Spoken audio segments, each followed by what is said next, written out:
guys, Phillips here, the December 10th DVD update, where I talk about all the DVDs and Blu-rays I've gotten over the last 2 weeks or so. This is a huge update, so we're going to jump right into it. The first one I got here from Shout Factory's Scream Factory line is a movie called Dreamscape, which I had never seen this before. It stars Dennis Quaid, has in here Christopher Plummer, and Max van Sydow. I believe that's how you say his name.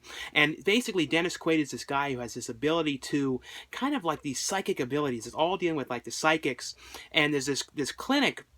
Dennis Quaid used to work with the one guy before, and he kind of ran off, right when they were kind of getting his abilities and like seeing what he can do with his psychic abilities, he kind of ran off and had gone missing, and they want to track him down again to come to their clinic where they're going and kind of going into when people, like putting people to sleep and then going into their subconscious, into their dreams, and kind of like figuring out exactly what their issues are, what their problems are. Like people who have all these kind of like pent up things that they kind of can't get to the bottom of what it is. They kind of are working on this ability to go into people's minds and, you know, figure out what it is, and, you know, their dreams, and figure out what it is to try and help them.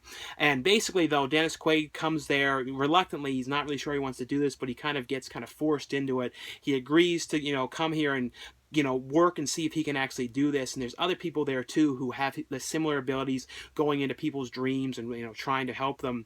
And the one guy there is like giving him all kinds of problems, saying, you're not going to be able to do this. And of course, Dennis Quaid's character is like the best at this and can do this, and he's helping all these people. The coolest stuff though is when he's going into these dreams, especially there's this one kid who has something is really terrifying this kid, and Dennis Quaid has to go into the, you know, the kid's dream and see if he can stop it. And it even has kind of like an aspect to this too, like a Freddy Krueger kind of aspect to this as well. I really like this one. It's actually some really creepy stuff. The dream sequences are amazing. They are so cool when they go into them. It has on here though a brand new 2K scan of the movie, you know, 2K transfer of the movie, a documentary on here, Dreamscape and Dreamers, you know, talking to the director, producer, and some of the actors on the movie, and some things on here as well about the effects. So there's a really cool snake monster in this. Like I said, I can't believe I had never seen this one before, but really like this. The next one here is an ultimate classic movie, and it's so interesting too when you think about how Bob Clark, you know, made this movie that was like such a creepy Christmas movie, and then he did Christmas Story a couple years later. I think it was like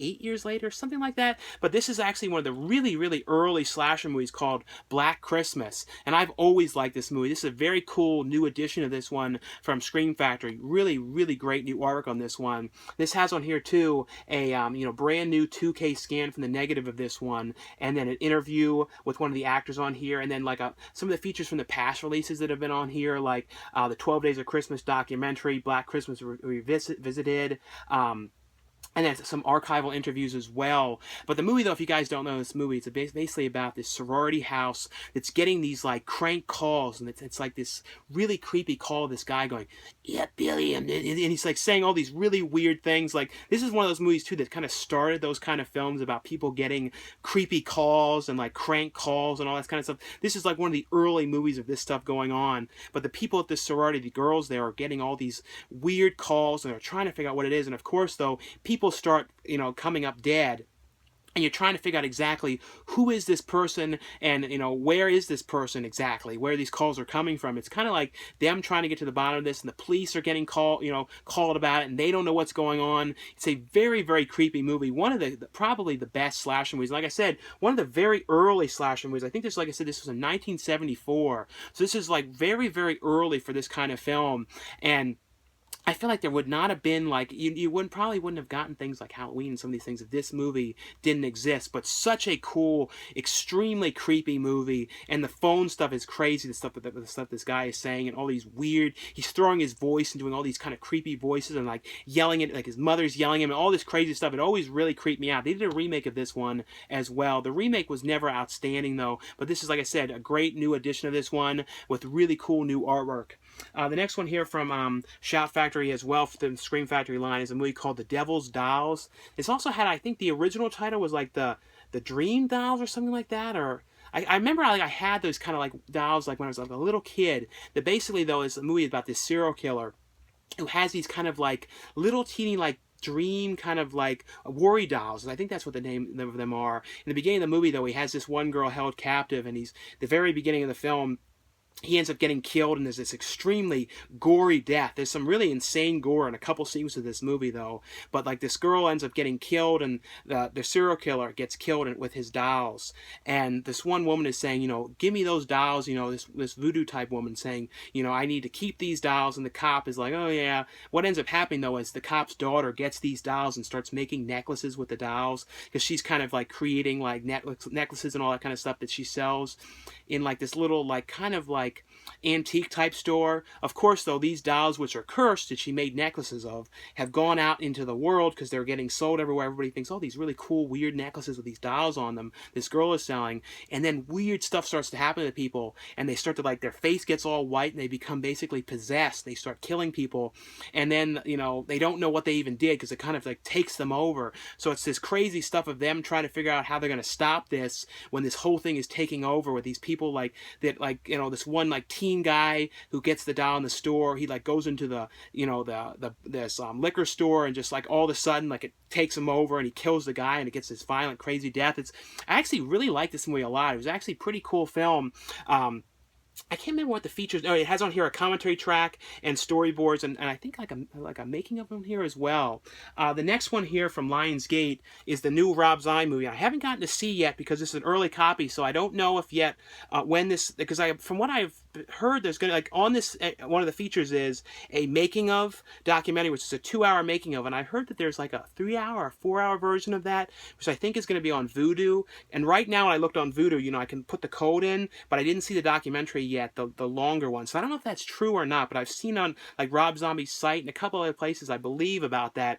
But there is though on the Blu-ray though a 2-hour documentary, which is actually a really good documentary that kind of chronicles the movies from pre-production, and it has like day 1, 2, 3. Like they kind of like have bits and pieces of each day of shooting up until the end of the movie. I always love with his movies, they have like really comprehensive documentaries. They did like on Halloween 2, I think. There was like a 3-hour one. Devil's Rejects had a really long one. So that's the thing that I think is pretty cool with his films. Lords of Salem, though, didn't have a documentary. This movie, though, is Rob Zombie's 31, which is basically about these group of these carnival workers who are kind of traveling around in their kind of weird, creepy little tour bus they travel around on, and they end up in this small kind of town area and get kidnapped and taken in by these crazy people headed by Malcolm McDowell. And basically what they do is they get locked in this kind of warehouse-type building by Malcolm McDowell, and these kind of women and these people with him are kind of like saying, oh, the games begin and you have to survive. How many hours was it? Was it like, it was 12 hours, and like only one person can survive, and it's basically though them getting like attacked by crazy clowns, this one guy dressed like Hitler, all these kind of stuff. E.G. Daly is in here as a crazy clown, and it's all of them trying to survive these 12 hours and trying to fight them off, one by one, about these, once they kill one of the people, then another one comes after them. It's like a crazy thing, real throwback, real 70s style. I actually really like this one a lot. I always like Rob Zombie's movies, and like I said though, has on here a really comprehensive documentary. I don't know though for certain though about the longer version. I've heard something about that, but I'm not 100% certain. The next one here from Lionsgate as well, and this is a movie I absolutely love. This movie, one of my top recommendation films, and it's a movie called American Honey. And it stars, Sasha Lane. I believe this is her first movie. She's got a bunch of stuff she's doing coming up, and Shia LaBeouf. And this movie is, it's a longer film, but to me, like, I couldn't think of, like, because the movie's like 2 hours and 40 minutes, but I can't think of anything whatsoever that I would have cut out of this movie, because it's like one of those films, it's all done in the girl's perspective. So like the whole movie is all kind of on her and what she's seeing. Like if another character like goes and does something else, you don't follow and see what they're doing. It's all what she sees, what she experiences. And this is about a girl who lives in this small town. She's taking care of her brother and sister, and I think they're like her half brother and sister. She's taking care of them, and she's like doesn't really know what to do, and she's not really happy about her life and everything is going. And she ends up meeting Shia LaBeouf one day outside of this store, and he's like, oh, you want to come work with me? You can make like $300 a day. And she's like, oh, maybe I will. And she agrees to go with him. And it's like him and a group of all these teenagers like from the streets, and that he's all picked up and working on this. What he does though is goes around from house to house, sells magazine subscriptions with these group of these people, and it's kind of him doing this, and he's kind of is like bad about how he's doing it, because he tells all these these, things that are not true to people. He's like, oh, where I'm, he lies to kind of get people to, give him money for these things. So he's like, oh, I'm with a college group. These college kids were trying to earn money to, build a new cafeteria. Or, oh, I'm with the Boy Scout League of this. He comes up with all kind of things. He kind of comes to each house and kind of fits on to what he thinks the people there would like to hear him say to get them to donate, to give him money. Or he's trying to get this money so he can get into college, get a scholarship and all this kind of stuff. But it's basically about him and this girl's journey along all these other people that are with him, going around, and her like not totally sure what's going on and why she's doing this, but it's just such an amazing character piece. I love this one. It's in the style of something like, I haven't seen a movie like this in so long. It's got that feel of like Kids mixed with Gummo, Harmony Korine kind of movie, like Spring Breakers a little bit. It's got that kind of vibe to this, and just amazing music in this one as well. A24 came on to produce this one. I'm sure that's what helped too with getting a lot of the music they got. The music though is so cool in this movie. This is the whole vibe, the way it's filmed. It's filmed in a 4:3 aspect ratio. So like I said, it's all really up on this girl and her, adventure, but really such a great, well done, well acted movie. The next ones here are 4K releases of the Hunger Games movie. And it's, the Hunger Games. And what's cool about these is they have like a number 1 next to all of them. I like the look of all these, Hunger Games, Catching Fire with, has the 2 next to it. And then, Mockingjay Part 1 and then Mockingjay Part 2. I actually really like these movies, and I think there's a exclusive commentary track on the Hunger Games. I'm pretty sure that was never on any of the other releases. When it comes to these two, when it comes to like 4K, the big thing with 4K really that I've noticed the most is, like the high dynamic range, which is more like the deeper, richer contrast and like brighter colors. That's really the biggest thing. The first 2 movies were shot, on film. I'm pretty sure the second one was on film. The last 2 though were shot digitally, so they have even more of a sharpness and everything to them. The film one, though, the thing I noticed about what the first movie was, there's it was kind of had like a documentary style look to it, and it gave it definitely more of like a interesting vibe, like with the whites, because it was like really white and washed out and stuff, and it kind of gave it like a really different kind of feel to the movie. But it has on here all the features from the past releases and everything on them, but all of them look really good. Of course, I feel like the last 2 films look the absolute best, just because they were shot more, digitally and things like that. But I also have like addition to this too, I think, with all of the movies together in like a set. I think it's like a Best Buy exclusive. But definitely though, I look through all the movies, they all really look good. And if you guys don't know the Hunger Games movies though, basically all you can really say is it's set in like the world where they have like factions of like different kind of almost like classes of people, and they make them, every year have the Hunger Games, which is basically when 2 people from each of these factions have to go and battle to the death in this kind of place out kind of in the woods. It's kind of televised, everybody watches it. It's like the big thing that everybody watches, and only one person can survive these Hunger Games. And if you guys don't, it's basically Jennifer Lawrence though, her sister gets picked, but she volunteers as tribute to go on for the sister, and it's kind of her getting trained. And then you can't really talk about the other movies because it kind of ruins stuff about them, but it's just kind of her, somebody who becomes kind of like the hero to everybody, and then goes through it becoming like less and less liked by certain people, and because she doesn't play by the rules of everything. But definitely cool movies. And the next one from Lionsgate is a documentary series. It's a 2-episode series called Streets of Compton, and it's has the Game and Little Easy E on here. It's basically, though, because, they did a film recently called Straight Outta Compton, which is kind of showing NWA and their kind of rise and how everything worked for them, and, how they got to the top and all the kind of problems they had. And this is basically a documentary showing the real side of Compton, kind of how Compton started out and how it was like a totally different kind of area years ago, and kind of how it changed and then became, gang activity and all the kind of stuff. And it kind of talks about the people, too, who have come from the area. A lot of, like, actors and musicians and rappers and things like that came from the area, and them kind of telling their story. And it kind of talks about the LA riots in here and all these kind of stuff that had happened there, and kind of like how it is now as opposed to how it was in the past. It's definitely an interesting documentary, very well put together, a lot of archival footage as well, and it also gets interviews with like some of like the people who are in Compton, like gangs and stuff like that they normally would never really be able to film, but because of the the Game kind of coming in there, he was able to get them access to different kinds of areas. Definitely an interesting documentary though. The next one here from Universal, and this is another 4K release of The Secret Life of Pets, and this is a movie I really love. This movie, one of my favorite animated movies this year. next to Trolls. And I know Trolls, this is a way better movie than Trolls, but Trolls I really liked as well, just a really fun film. This is basically about this dog, Max, who, you know, he's kind of his owner's this woman, and he's like, just kind of him there, and he's really happy, and everything's perfect, but then she ends up getting this new big dog, and Max becomes like really upset that this has happened, and this big dog is really not very nice, and he's like making it like he's going to kind of say, oh, well, I'm here now, and your owner's not going to care about you anymore. She's going to be thinking about me all the time, and they're kind of getting in arguments with each other, and they kind of want to get rid of each other, and like so there only can be one of them there. And one thing ends up happening though. They end up out on the streets lost, and because of what's all this like shuffling that they have going on, and they're all kind of their problems, so they end up themselves lost out there, not knowing how they're going to get back home, having no idea where they are.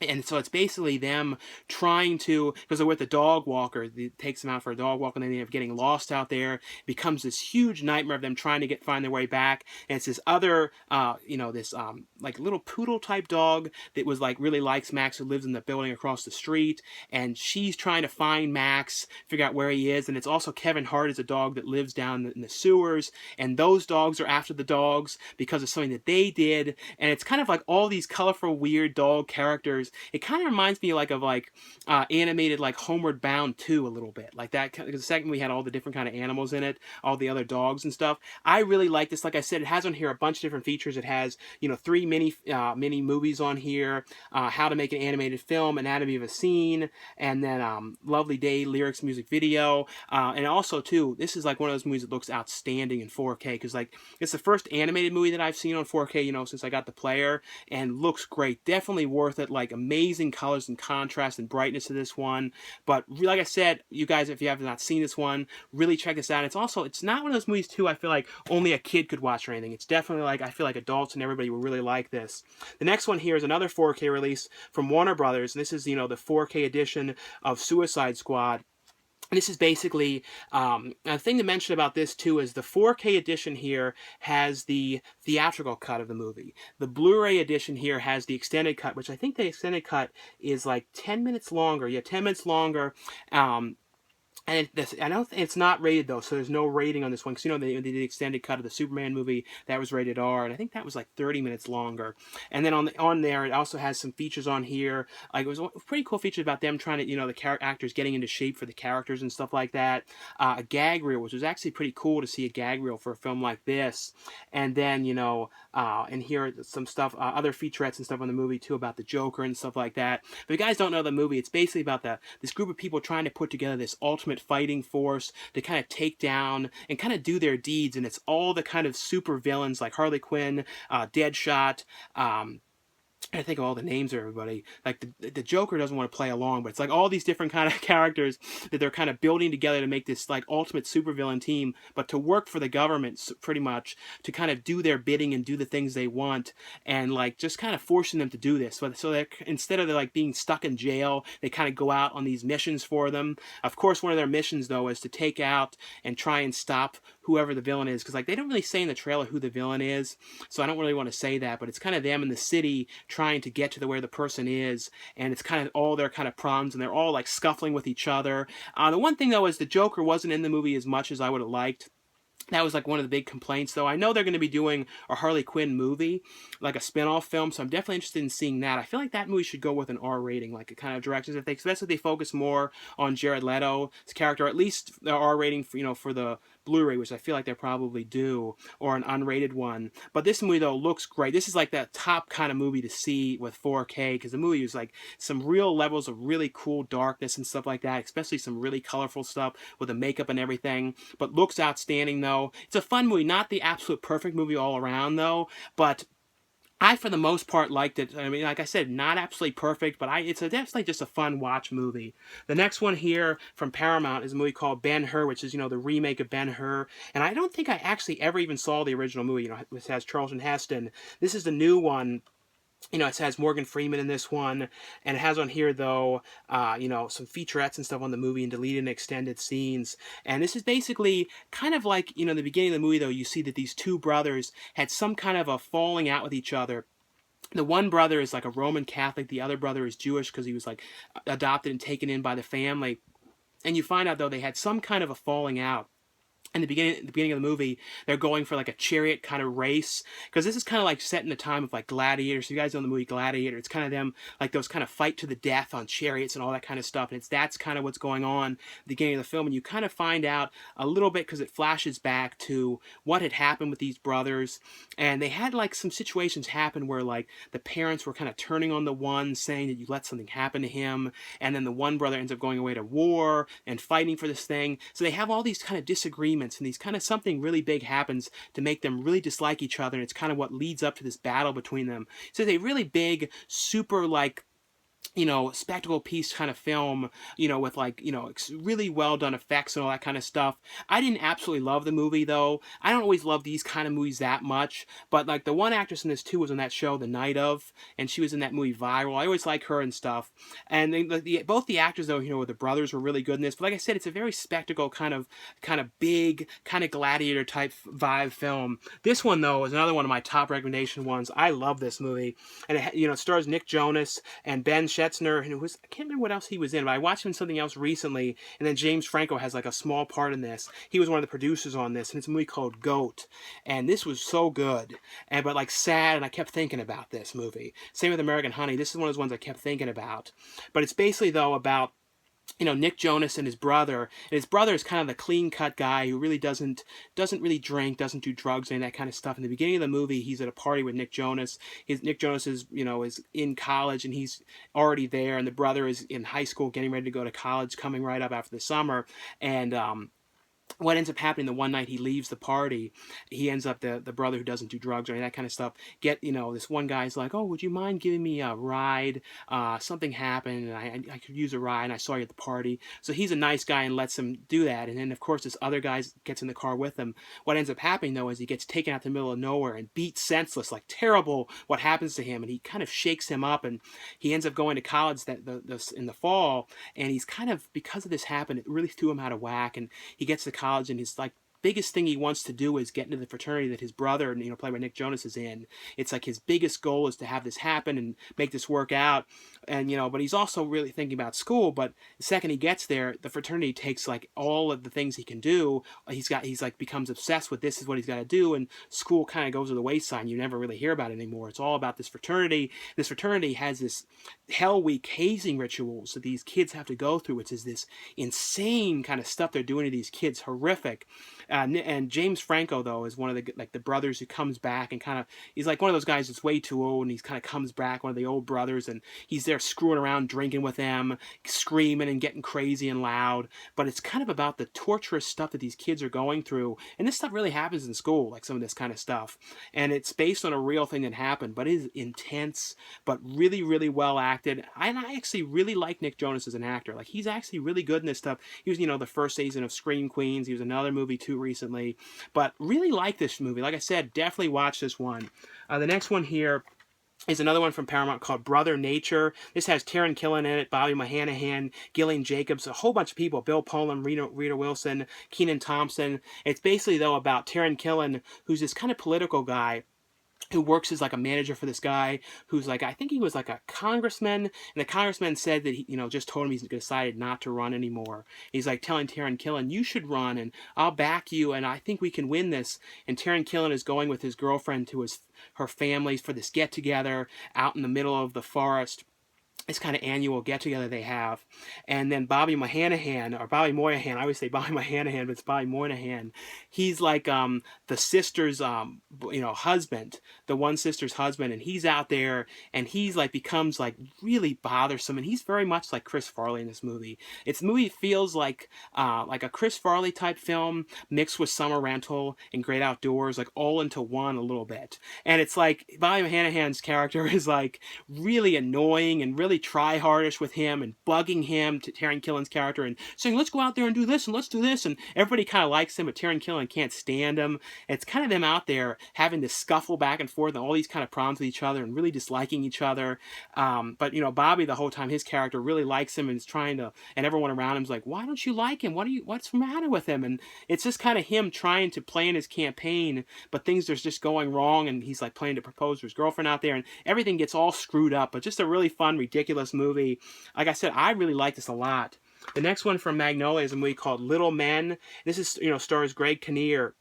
It's basically about Greg Kinnear's wife's father. I think no, the Greg Kinnear's father passes away, and he runs this kind of he lives right above this kind of dry cleaner kind of tailor shop, and the people below there, he was good friends with them, the father who died, and he was basically letting them kind of rent out the place below for really cheap, like $1,000 a month, when he should have been getting like 10 grand or something like that. And Greg Kinnear is like, realizes that when he gets this property, that because he has to move out to New York where this is, and he's out there, he's an actor, and he's with his son, and his son becomes really good friends with the people who work in the dry cleaner tailor shop. And it's kind of their friendship, but yet their friendship is these new friends. Their friendship is getting tested and kind of messed up because Greg Kinnear is trying to get more money from the people that are renting the place below, which is the one's mother. And it's this scuffle between them, and the kids are both basically like not talking to their parents because they're really upset about how they're acting to each other, and they don't want each other to see each other anymore because of what's going on. But a really, really great drama. It's about these kids, and both the kids were great in this. And the one kid has a real like New York accent. He's kind of almost like it would be like a young Goodfellas type kid or something. I don't know. I really like this movie. Just a really fun, sweet movie, just about life problems and stuff like that.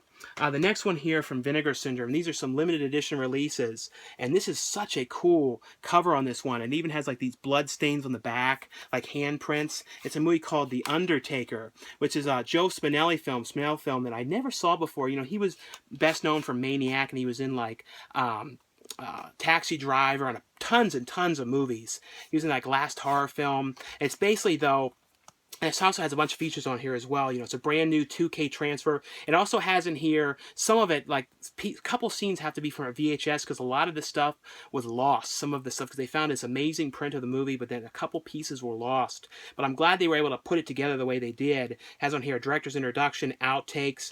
But the movie's basically, though, about Joe Spinell, who's like a undertaker who, works at this funeral home. He's like obsessed with dead bodies, and he's like, collecting them and hanging them up in these like kind of things where people put their clothes in, hanging them up down in his basement. And he ends up basically going around and like killing people and like collecting them there. And it's his his nephew who lives there with him. He's like saying that there's weird stuff going on in the basement, and he's like telling the people in the college about it. And then the one professor hears about this and starts kind of coming around with him, and she thinks he's just trying to hit on her, and he's like, no, I'm not hitting on you, I'm trying to get you to come and see what's going on here. There's some weird stuff going on at this funeral home. It's just such a great movie. Joe Spinelli, though, this is one of his last movies. He was so good in this movie. I love this one. It's like a total lost movie. The transfer, like I said, is so good, and just such a weird movie, but I love this. The next one, and the lenticular cover on this is the limited edition one, is amazing, and this is Jack Frost. And these movies always had these really cool kind of covers like this. Like I think the VHSs did. I don't know about the DVDs, but I know like the second one had one. I'm hoping they put out a Blu-ray down the line too of the second movie, because I don't think I've ever seen the second movie. And I was like, when I was thinking about this too, I was thinking about another movie around this time I always would think of called Pinocchio's Revenge. But this movie, though, has a brand new 2K transfer. Looks great. Really great transfer on this one. A commentary track on here. A video interview with the lead actor on here. Like I said, a limited edition one. But this is basically, though, about the beginning of this movie. This serial killer is being transported to prison to be executed. And there, he gets in the car, ends up getting in an accident and crashing with this weird, like, medical testing kind of chemical thing. And he ends up getting caught on fire and then, like, melting and turning into... something happens to him and he becomes a snowman, and he can melt and freeze and unfreeze and become the snowman from melted puddles and stuff. And he's basically going around this small town in the middle of nowhere and killing everybody, like killing the people in these crazy deaths. And he has all these kind of puns and like really cheesy, ridiculous jokes that he says to people as he's killing them. It's one of I think it's Shannon Elizabeth's very first movie. I don't know. I just really love this movie. It's just absolutely ridiculous. It's making me think too, like I hope Vinegar Syndrome can get like movies like Ice Cream Man and Mr. Ice Cream Man. I feel like it's almost like a start of like 90s kind of movies from them, because this was a 1996 movie. But this is such a fun movie, and the cops are trying to investigate it, and the people who work for the medical plant where they have these chemicals, or they're saying they're the FBI trying to get to the bottom of where he is and stuff. But if you guys haven't seen this movie, definitely watch this. And it's a movie too. I remember there was always some parents who were actually running this instead of the Jack Frost, Michael Keaton movie, and it was like they were in for a surprise with that. The next one from Vinegar Syndrome as well is a movie called Death Machines, which is a super ridiculous movie. This one has a 4K transfer on here, commentary track with the director on here, theatrical trailers, some interviews with the actors and stuff. And it's a movie called Death Machines. And this is basically like about this woman who is like training the ultimate killers. And it's like, and they're all doing like kung fu and these ridiculous kind of scenes of them fighting. And it's a whole group of different kind of guys doing this. And she sends them out to kind of take out, there's this one guy who has like a group of contract killers that work for him, and he sends them out to kind of kill off all of the guy's killers. And so the guy would actually pretty much have to work with her and his men or her men to go around and do the contract killings. And the stuff of them going and killing people is ridiculous. Like they drive a car through like a window in a diner, they blow up this guy, they run him down this weird car when he's in the phone booth. It's like these ridiculous scenes, and it's like the guy getting kind of forced to work with them against his will, and the killings and all the kind of weird stuff. That's really all you can say about this. This is a ridiculous, silly movie, some of the stuff in this, but really fun film. And the next one from Well Go USA, and I should have a review of the newest film, Phantasm. I think it's part 5 soon as well. And this is the original, Phantasm in a brand new transfer. The transfer is amazing. This is the first time it's ever been on Blu-ray. And J.J. Abrams actually, was the one that got this movie that, with his group, Bad Robot, actually got this movie, transferred into 4K and did all the restoration and everything for the movie. A really great cover on this. And if you guys don't know this movie, it's basically, though, about this kid and his brother. And, he ends up discovering, though, as his brother's going to a funeral of one of his friends that passed away, and he like kind of is following his brother everywhere because he's kind of worried something's going to happen to him. He's kind of lurking around. The older brother's like, why are you always following me? Everywhere he's going, he's following around. But he comes to discover, though, at this funeral home, there's this tall man who basically takes the guy's casket and takes it back inside after the funeral, and he's up to weird things, and he's kind of lurking around watching what this tall man is doing, and the tall man is like digging up bodies and like doing all kinds of weird stuff in the basement of this building. It's just some really weird stuff going on, and they kind of trying to stop what's going on and get to the bottom of all of this. It's just such a amazing movie. And the thing about this movie too, I feel like this has probably some of the best synth music I've ever heard. Like it's like the ultimate synth theme, like this movie. And it was never as cool in the sequels. Like the theme in the original first movie was so good and so cool, and it has on here though a commentary track with the director on here, Graveyard Cars episode about the cars from the movie, has on here interviews from 1976 and deleted scenes, and then a brand new 5.1 surround mix. But the tall man character is amazing. And Reggie Bannister's in this movie is the ice cream man, who's the one friend of the brothers, and they're all trying to stop the tall man and what's going on. But if you guys have not seen this one, or if you guys are fans of this one, definitely looks amazing on Blu-ray. It has a DVD in here as well. And the next one from Raven Banner Entertainment is a movie called, I have to cover a couple things up on this one. It's called Bunny the Killer Thing. This is a super limited edition one in here. It has a DVD, a Blu-ray. It's limited to 1,000 copies, and then a soundtrack of the movie's, music in this. This is basically, though, about this guy who ends up, kidnapped by this group of these people and injected with this serum, and it basically turns him into a horny rabbit. And he's going around, and he gets loose and gets away from them. And it's a group of these people who are going out into like the middle of this kind of cabin in the woods, and these other people who are planning, like they got somebody in their trunk and they're up to no good, but they end up like their car breaks down, or they kind of they tow him out to the cabin with them. So there's a group of all these people out there, and this horny rabbit human being kind of guy, he's going around and basically going, and he's like, it's ridiculous. The joke gets like old a little quick with it, to be honest, but it was a really cool movie, though. The joke of him saying that a million times, I don't know. I don't want to get into it all, but it's just ridiculous. I liked it, but like I said, it wears thin a little bit, just a little bit with what's going on in it, because like the joke of it kind of wears off. But it's basically them out there trying to survive with this killer horny rabbit is coming after them. It's not really an adult movie. It's maybe rated. It's kind of the joke that they say that, but I really like this one.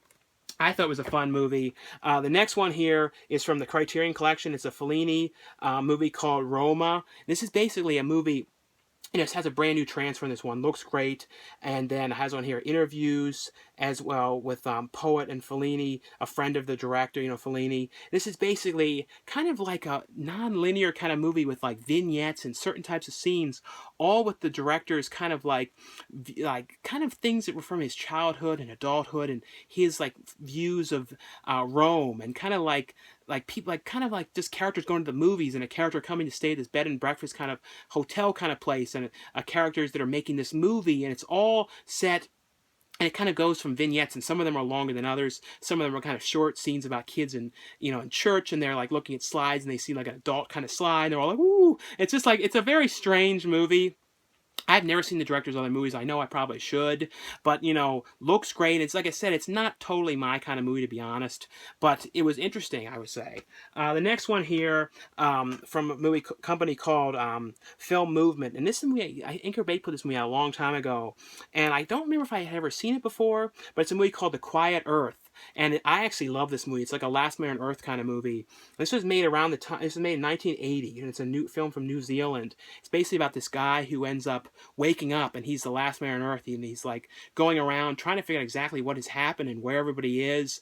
And he kind of, very early on in the movie, he thinks that he's discovered that something had happened where he works at this nuclear plant, and he's like discovered that something has happened, but then he ends up like very early on finding this other woman there, and that there's probably going to be somebody else that shows up and ruins things. And it's kind of him having this kind of relationship with this woman. It's a very downer movie, though. It's a extreme downer.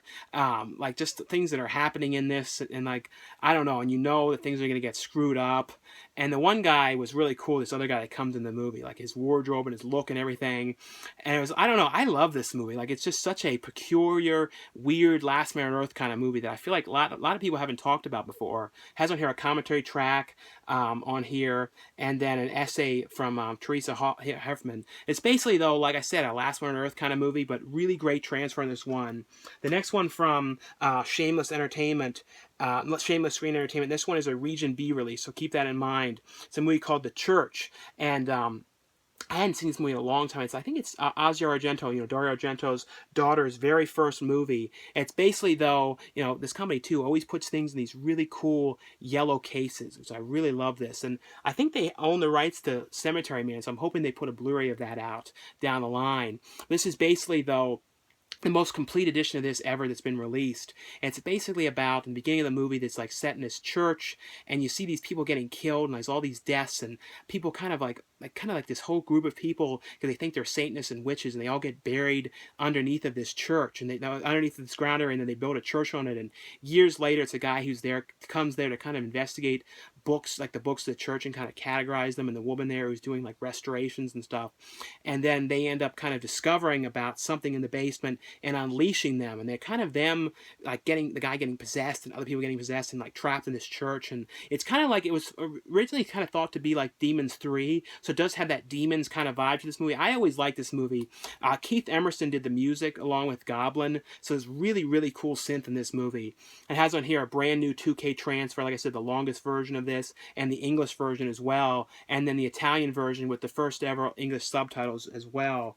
And the next one here from Blue Underground is a movie called 99 Women. This has on here the new transfer of this one, and then it has on here the bonus CD, the music. And the music is really cool in this. And I don't think I had ever seen this one. It's from Jess Franco. It's basically, though, about a kind of a women in prisons movie, and it's a pretty early one. I think it was like 1969, so it was very early for the women in prison type movies. And it's basically about these girls that get taken to this prison, and it's basically like this head woman there who is like really abusive and mean, and she's terrible to them, and the kind of stuff that she's doing is she's like sort of torturing them and not feeding them and not really caring, and people are kind of dying on her watch and stuff.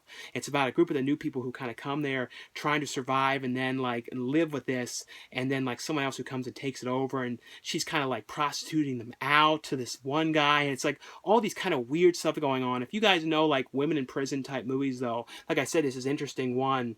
It has on here, though, interview with the director on here, Jess, Harry, and 99 Women interview with the author of the delicious cinema, delirious cinema of Jess Franco, deleted and alternate scenes, and like I said, the the CD for the movie as well. The next one here from Lionsgate is Duck Dynasty, the complete 10th season. And I can't believe it's 10 years of this show. Like, and it's not 10 years, but 10 seasons. I think I was looking and they do like two. It would be crazy if it was 10 years. But no, it actually only started, though, I think in 2012 is when the show started. Because like I thought it started like around the time of like Pawn Stars, but no, I think it was a little bit after. This is basically, though, about this family, and they kind of came to fame by having this duck call business. And it's kind of them making these duck calls. But the show is mainly more now about, their family life, and the ones like having their 25th wedding anniversary when they actually screwed up. It's actually their 24th.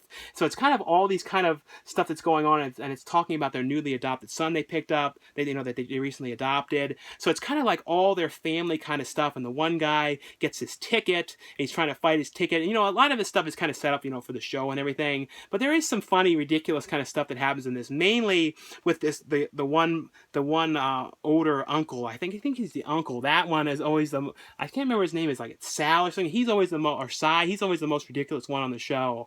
But like I said, though, it's definitely got that kind of set up for TV kind of vibe. But it is very like ridiculous kind of show. And like I said, that's the complete 10th season of that. And the next ones here are from 88 Films, and all of these ones are Region B or Region 2 releases, so you guys have to make sure you have a region-free player to play these. This is a movie I had not seen in years, but it was always one of my favorite childhood movies. I have the DVD of this one right here. It's like one of those ones I used to watch a million times. It's like Once Upon a Crime. But I've always loved this movie, and it's kind of funny I was watching this as a kid, because it's kind of like, feels more like something adults would watch, just like with the humor and everything. And it's basically has John Candy in here, James Belushi, Sean Young, Richard Lewis, George Hamilton. And it's basically, though, it's very kind of like a Clue kind of movie, sort of. It's all basis about Sean Young's character finding this dog. It's like worth like $5,000, and Richard Lewis gets the dog, and they both kind of want this dog because Richard Lewis is in like France, and he's not having any luck getting acting gigs, and they kind of work together with this dog to try and get the reward money for it. And they make the plan to meet the owner of the dog. But then there's like a whole side stuff going on about John Candy, who's like this rich, crazy gambler who wants to get the dog, and he gives them his number to them. And then James Belushi and his wife, and James Belushi's a compulsive gambler as well, and he meets John Candy. Like, it's one of those movies when all the characters meet each other, and then something happens to the person who owned the dog, they end up dead, and then they all kind of become suspects in this thing. And that's kind of where the movie really picks up, is they're all trying to hide things, and then like they do one thing wrong, and then they screw everything up. It's kind of like one of those kind of crazy like ridiculous kind of romper kind of movies of all things going wrong. And Eugene Levy directed this movie. Like I said, I have always absolutely loved this movie. It is just such a fun movie. I'm always the biggest fan in the world of John Candy, and like everything John Candy I've always loved. And like this one, like I said, is one I feel like people probably haven't seen as much when it comes to other John Candy movies. The next one here is kind of got a lot of different titles. It's like Prozzy, and it's got Double Jeopardy, and then Olivia. And I think I might have saw this movie with the title Olivia, I think. I remember I might have saw this movie like 10 years ago or something. Maybe Anchor Bay released this one. I don't know. And I think they might have called Prozzy.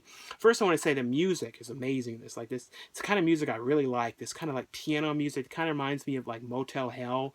And it's has on here, a brand new HD transfer in this one, interview with Uli Lamel, who directed, the Boogeyman movie. I think he did this like right after Boogeyman. This is basically about this woman who, as a young girl, her mother was like this prostitute, and she kind of saw her mother get killed, and that kind of really screwed her up, and she has all these kind of issues because of what had happened to her. And she basically, though, years later, she's married this guy, and he's like kind of abusive to her, and it kind of brings up all these bad baggage of the past. And she goes out at night, kind of like the movie Crimes of Passion, kind of, I think, took a little bit from this, a little bit, because she, sort of, and like she goes out at night, and like, because like her mother's a prostitute, and she's going out and prostituting, but she goes out and kills the men, but then she meets this one guy that she likes, and then she like loses touch with him, and years later she sees him again, but she's like a different person. It's a very interesting, weird type movie. And the next one here is like the first cannibal movie, or one of the very first cannibal movies, called The Man from Deep River. And the director of this actually went on to do Cannibal Ferox down the line here. This is the uncut edition of this one. Really great transfer on this one. It's basically though about this guy who is a photographer who goes around like doing photography of like the tribes and stuff like that. He ends up getting taken in by this one tribe. He's getting tortured and stuff like that, and there's like a rival tribe nearby that's the cannibals that they have like kind of fights with and all these kind of things. And it's kind of him sort of helping them from them and trying to help them with, keep them from getting like killed and eaten by this tribe. Like I said, it's the first ever cannibal movie. But it's not like Cannibal Holocaust where the tribe that he gets taken in by is by the cannibals. The other tribe is. And it's not as much cannibal as much as it's more just like him out there getting tortured himself by the cannibal, by the tribe that he gets taken in by. And the last one here from 88 Films is another one that has a high definition transfer from the original negative.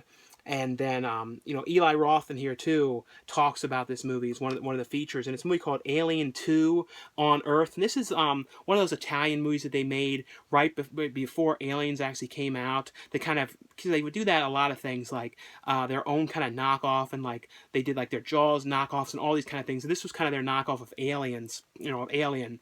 And it's basically, though, about the ship that comes back, and the people that come back on the ship, something's wrong with them, and it lets out this kind of creature, and it's kind of like the way it's crazy the way it attacks them. But it's basically the real basis of this is like these explorers. They're in this cave, traipse around a cave with this alien type thing in there. It's not like a real alien type creature. It's more just like weird stuff happens to them, like heads exploding and crazy stuff.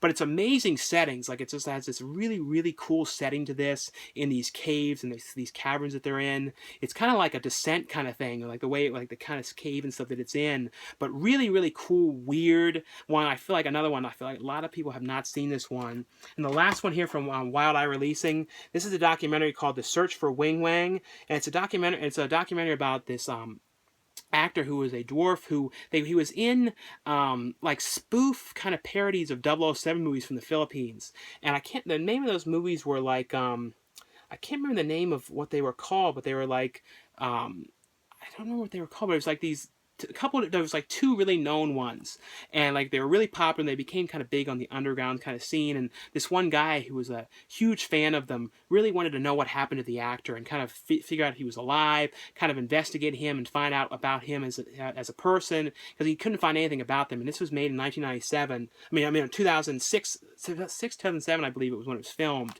So it was kind of like at the time there was not really any information at all about the guy, and it's him going to the Philippines trying to track down the director of these movies, going to the archives and trying to find some of the other movies this guy was in. It's definitely an interesting documentary, though. And I don't want to spoil. I mean, if you look it up, you know what happened to the actor. But it was definitely, I thought, a very interesting one. But anyway, though, guys, that's all for this new update. Like I said, a very long update. Thanks again for watching and subscribing, and I'll see you guys later. Bye.